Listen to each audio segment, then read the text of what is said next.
পশ্চিমবঙ্গের রাজনৈতিক পরিবেশ প্রথম থেকেই বেশ উত্তেজনাপূর্ণ।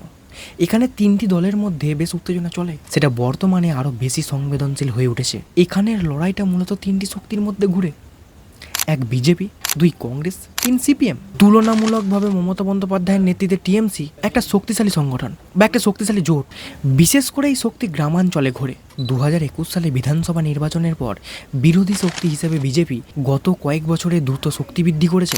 বাম ও কংগ্রেস কিছু এলাকায় ফিরে আসার চেষ্টা করছে, তবে এখনও প্রধান লড়াইয়ে পুরোপুরি ফিরে আসতে পারেনি। সত্যি বলতে কে জিতবে সেটা নির্ভর করে কয়েকটা ফ্যাক্টরের উপর: স্থানীয় ইস্যু, চাকরি, দুর্নীতি, আইন শৃঙ্খলা, গ্রাউন্ড লেভেল নেটওয়ার্ক, ভোটের আগে জোট গঠন বা ভাঙন এবং ভোটারদের মুড সুইং।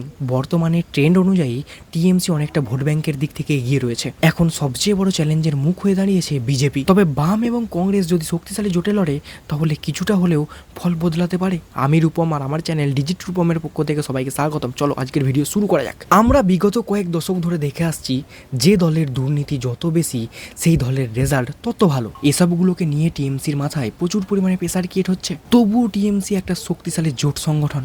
ন্যাশনাল লিডারশিপের দিক থেকে যেমন নরেন্দ্র মোদী একটা স্ট্রং লিডার, অন্য জায়গায় গ্রামের দিক থেকে কিন্তু দুর্বল। বিজেপি দলটা প্রথম থেকেই আমাদের দেশে এসেছিল একটা ধর্মীয় দল হিসেবে। আমাদের কিছু কিছু মানুষের মধ্যে এখনো জাতি, ধর্ম, বর্ণ নির্বিশেষে কিছু মানুষের জন্য এই দলটার এতটাই ব্যাড রিপোর্ট হয়েছে যে দেখলেই মনে হয় একটা প্রোপাগান্ডা ছড়াচ্ছে। কিন্তু প্রতিটা শহরে এই বিজেপি দলটার মধ্যে রয়েছে একটা স্ট্রং লিডারশিপ। এই দলটাতে লোকাল লিডারশিপ ইস্যুতে একটা দুর্বলতা রয়েছে, কারণ বাংলায় কালচার কানেক্ট কম। আমরা যতই বলি দিল্লির শক্তি আছে, কিন্তু বাংলার গ্রাউন্ড ফাইট বড্ড কঠিন। টিএমসির এবছরে সবচেয়ে বড় চ্যালেঞ্জের মুখ বিজেপি, কারণ এবছর মানুষকে ভাবিয়ে তুলেছে চাকরি দুর্নীতিটা। বেশিরভাগ মানুষ তো বলেই দিচ্ছে চাকরি পেলে তবেই ভোট দেবো, নাহলে দেবো না। কারণ এডুকেটেড ভোটার স্টুডেন্টদের তারা একত্রিত করতে পেরেছে, যেটা এতদিন ধরে তৃণমূল করে আসছিল। আগেও দেখেছি বুদ্ধিমান শিক্ষিতদের দল সিপিএম, এখন তো আর সিপিএম আসবে না, তাদের লিডারশিপ নেই। মানুষের মধ্যে একটা ভাবনা চিন্তা ঘুরছে, যে আসছে তাকেই আসতে দাও। দক্ষিণবঙ্গের কলকাতা, হাওড়া, দক্ষিণ 24 পরগনা এবং পশ্চিম মেদিনীপুর, এখানের মানুষ শুধুমাত্র দিদিকেই চায়। অন্যদিকে জঙ্গলমহল, বাঁকুড়া এবং ঝাড়গ্রাম,